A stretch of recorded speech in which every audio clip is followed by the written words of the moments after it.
Our planet is trying to tell us something, but we don't seem to be listening.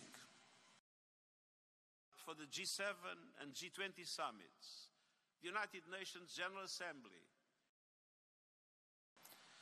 the World Meteorological Organization reports today that there is an 8% chance the global annual average temperature will exceed the 1.5 degree limit in at least one of the next 5 years. In 2015, the chance of such a breach was near zero. And there is a 50-50 chance that the average temperature for the entire next 5-year period will be 1.5 degrees higher than pre-industrial times. We are playing Russian roulette with our planet. And we need an exit ramp off the highway to climate hell. And the truth is we have control of the wheel. The 1.5 degree limit is still just about possible. And let's remember, it's a limit for the long term, measured over decades, not months or years.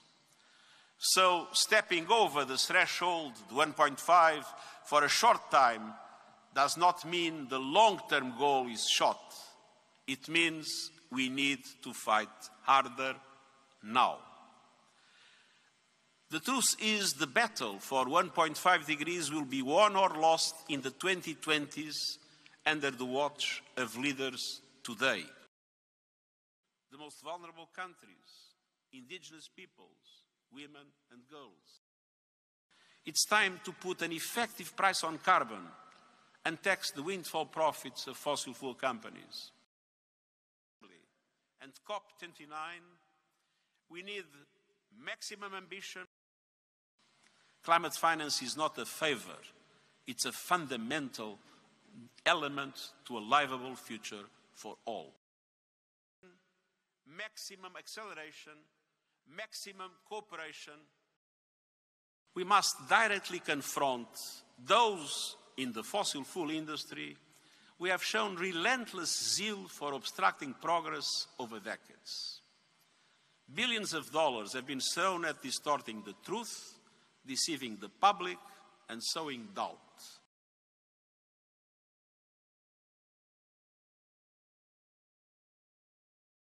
And I call on leaders in the fossil fuel industry to understand that if you are not in the fast lane to clean energy transformation, you are driving your business into a dead end and taking us all with you.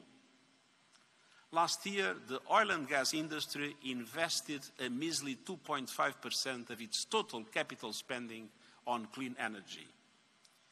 Doubling down on fossil fuels in the 21st century is like doubling down on horseshoes and carriage wheels in the 19th.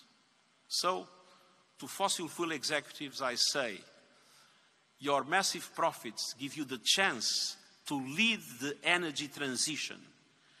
Don't miss it. And financial institutions are also critical because money talks. It must be a voice for change. And I urge financial institutions to stop bankrolling fossil fuel destruction and start investing in a global renewables revolution.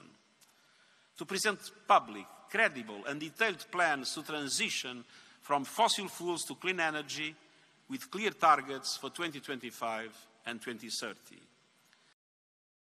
Justice that those least responsible for the crisis are hardest hit. Many in the fossil fuel industry have shamelessly greenwashed, even as they have sought to delay climate action with lobbying, legal threats, and massive ad campaigns. And they have been aided and abetted by advertising and PR companies. Mad Men, remember the TV series, fueling the madness. I call on these companies to stop acting as enablers of planetary destruction. Stop taking on new fossil fuel clients from today and set out plans to drop your existing ones. Fossil fuels are not only poisoning our planet, they are toxic for your brands. Blowers who have exposed those statics, often at great personal and professional risk. No country can solve the climate crisis in isolation. This is an all-in moment. And the United Nations is all in, working to build trust, to find solutions, and to inspire the cooperation our world so desperately needs. And to young people, to civil society, to cities, regions, businesses, and others who have been leading the charge towards a safer, cleaner world, I say thank you. You are on the right side of history. You speak for the majority. Keep it up. Don't lose courage. Don't lose hope. It is we the peoples versus the polluters and the profiteers. Together we can win.